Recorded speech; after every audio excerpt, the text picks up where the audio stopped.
Well, it's now been 2 days since Storm Eowyn ripped across the country, leaving a trail of damage and disruption. Today has been still very much about assessing that damage and taking those first steps towards tallying up the cost.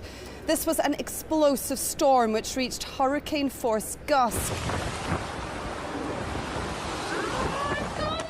ScotRail say extensive damage has been done to overhead lines which need to be repaired before trains can travel safely. Even here at Central Station today, police had to carry out inspections for a risk of falling masonry.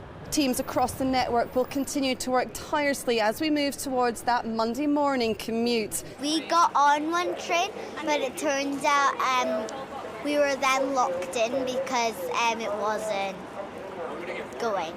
We didn't realise all the trains were off, so now we have to work out what to do. A very scary time for a lot of people. It was really, 100 miles an hour at the coast. I haven't seen anything like it ever. So we're glad that we're okay. That's the main thing, isn't it?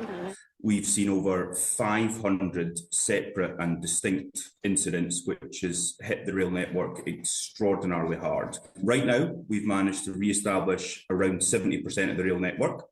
The majority of the damage has been to the overhead line network in and around the Central Belt area.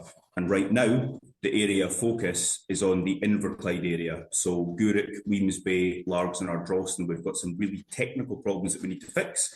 And that's where our attention is focused right now. Disruption to power supplies continues. Since the storm began, more than 200,000 homes have lost power. We're now down to around 11,000 customers that are still impacted. But if we look at the numbers that we had on Friday, there were around 191,000 customers that would have seen an impact to their electricity service.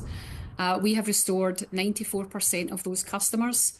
Usually we see it confined to either east or west or around a specific area, but this has impacted us right across the country.